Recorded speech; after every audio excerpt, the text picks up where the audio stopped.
Abdera, la ciudad tracia del Egeo, que actualmente es Balastria y que no debe ser confundida con su tocaya bética, era célebre por sus caballos. Descollar en Tracia por sus caballos no era poco, y ella descollaba hasta ser única. Los habitantes todos tenían a gala la educación de tan noble animal, y esta pasión, cultivada a porfía durante largos años, hasta formar parte de las tradiciones fundamentales, había producido efectos maravillosos. Los caballos de Abdera gozaban de fama excepcional, y todas las poblaciones tracias, desde los sicones hasta los pisaltos, eran tributarios en esto de los bistones, pobladores de la mencionada ciudad. Debe añadirse que semejante industria, uniendo el provecho de la satisfacción, ocupaba desde el rey hasta el último ciudadano.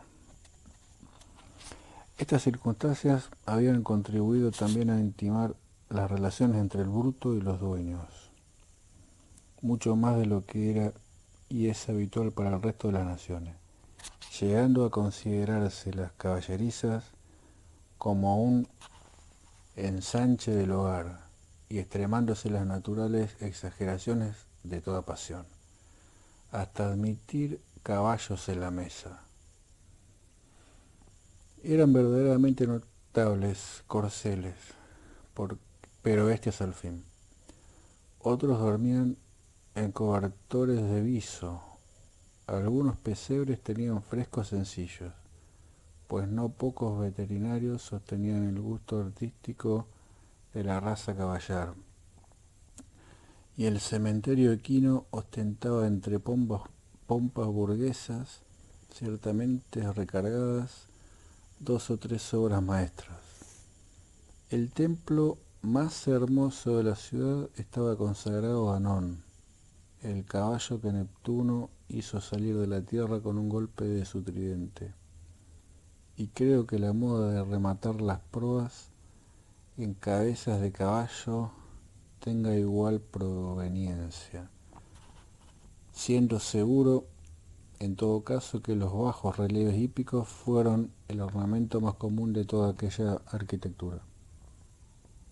El monarca era quien se mostraba más decidido por los corceles, llegando hasta tolerar a los suyos verdaderos crímenes que los volvieron singularmente bravíos, de tal modo que los nombres de Podargos y de Lampón figuraban en fábulas sombrías, pues es el caso decir que los caballos tenían nombres como personas.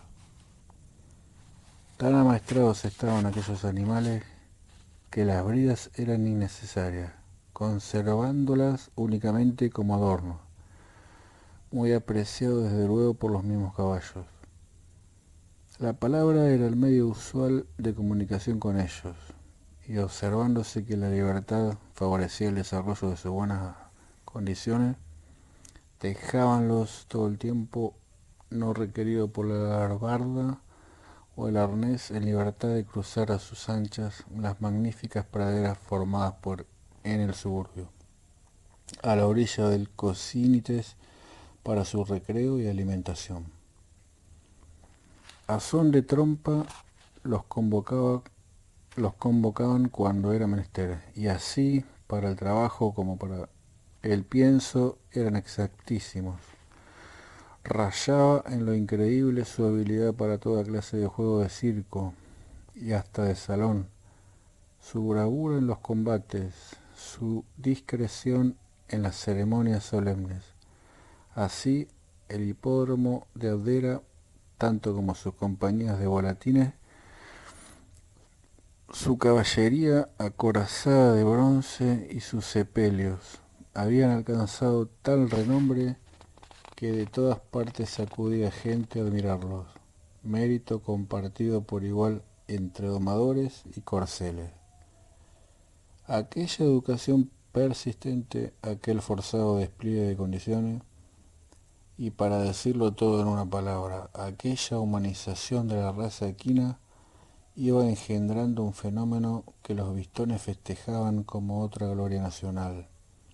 La inteligencia de los caballos comenzaba a desarrollarse pareja con su conciencia, produciendo casos anormales que daban paulo al comentario general.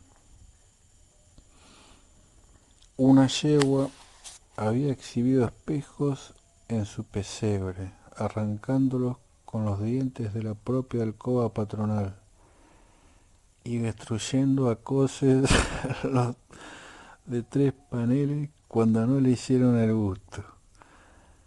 Concedido, el capricho daba muestras de coquetería perfectamente visibles. Balíos, el más bello potro de la comarca, un blanco elegante y sentimental que tenía 2 campañas militares y manifestaba regocijo ante el recitado de hexámetros heroicos. Acababa de morir de amor por una dama.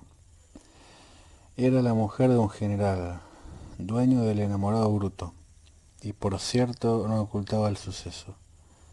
Hasta se creía que halagaba su vanidad, siendo esto muy natural, por otra parte, en la ecuestre metrópoli.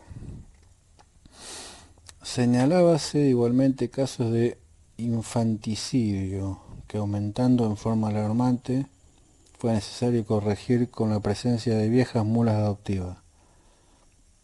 Un gusto creciente por el pescado y por el cáñamo, cuyas plantaciones saqueaban los animales, y varias rebeliones aisladas que hubo de corregirse, siendo insuficiente el látigo, por medio del hierro candente.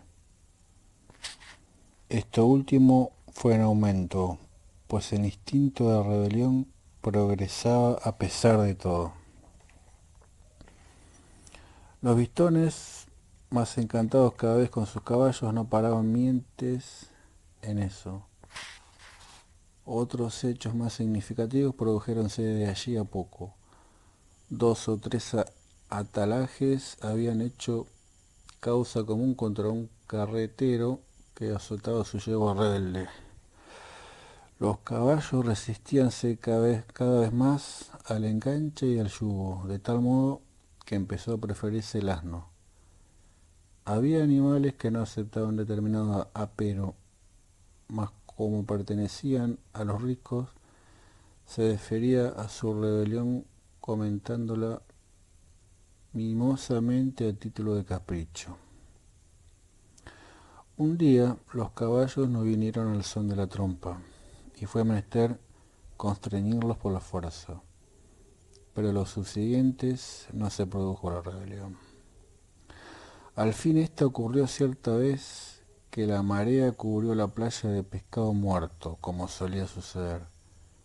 Los caballos se hartaron de eso, y se les vio regresar al campo suburbano con lentitud sombría. Medianoche era cuando estalló el singular conflicto. De pronto un trueno sordo y persistente conmovió el ámbito de la ciudad. Era que todos los caballos se habían puesto en movimiento a la vez para asaltarla. Pero esto se supo luego, inadvertido al principio, en la sombra de la noche y la sorpresa de lo inesperado. Como las praderas de pastoreo quedaban entre murallas, nada pudo contener la agresión. Y añadido a esto, el conocimiento minucioso que los animales tenían de los domicilios. Ambas cosas acrecentaron la catástrofe. Noche memorable entre todas. Sus horrores solo aparecieron cuando el día vino a ponerlos en evidencia, multiplicándolos aún.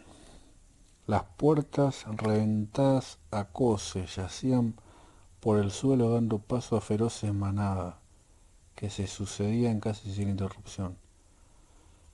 Había corrido sangre, pues no pocos vecinos cayeron aplastados bajo el casco, y los dientes de la banda en cuyas filas causaron estragos también las armas humanas. Conmovida de tropeles, la ciudad oscurecíase con la polvareda que engendraban, y un extraño tumulto formado por gritos de cólera, o de dolor, relinchos variados como palabras a los cuales mezclábase uno que otro doloroso rebuzno, y estampidos de coces sobre las puertas atacadas, unía un espanto al pavor visible de la catástrofe. Una noche, una especie de terremoto incesante hacía vibrar el suelo con el trote de la masa rebelde, exaltado a ratos como una ráfaga huracanada, por frenéticos tropeles sin dirección y sin objeto, pues habiendo saqueado todos los plantíos de cáñamo y hasta alguna bodega que codiciaban aquellos corceles pervertidos por los refinamientos de la mesa, grupos de animales ebrios aceleraban la obra de destrucción. Y por el lado del mar era imposible huir. Los caballos, conociendo la misión de la nave, cerraban el acceso del puerto. Solo la fortaleza permanecía incólume y empezaba a organizar en ella la resistencia. Por lo pronto, cubríase de dardos a todo caballo que cruzaba por allí, y cuando caía cerca era arrastrado al interior como vitualla. Entre los vecinos refugiados circulaban los más extraños rumores. El primer ataque no fue sino un saqueo. Derribadas las puertas, las manadas introducíanse en las habitaciones atentas solo a las colgaduras suntuosas con que intentaban revestirse, a las joyas y objetos brillantes. La oposición a sus designios fue lo que suscitó la furia. Otros hablaban de monstruosos amores, de mujeres asaltadas y aplastadas en sus propios lechos con ímpetu bestial, y hasta se señalaba a una noble doncella que sollozando narraba entre dos crisis su percance. El despertar en la alcoba a media luz de la lámpara, rozados sus labios por la innoble jeta de un potro negro que respingaba de placer el belfo enseñando su dentadura asquerosa. Su grito de pavor ante aquella bestia convertida en fiera, con el resplandor humano y malévolo de sus ojos incendiados de lubricidad. El mar de sangre con que la inundara al caer atravesado por la espada de un servidor. Mencionábase varios asesinatos en que las yeguas se habían divertido con saña femenil, despachurrando a mordiscos a las víctimas. Los asnos habían sido exterminados, y las mulas subleváronse también, pero con torpeza inconsciente, destruyendo por destruir, y particularmente encarnizadas contra los perros. El tronar de las carreras locas seguía estremeciendo la ciudad, y el fragor de los derrumbes iba aumentando. Era urgente organizar una salida, por más que el número y la fuerza de los asaltantes la hiciera singularmente peligrosa, si no se quería abandonar la ciudad a la más insensata destrucción.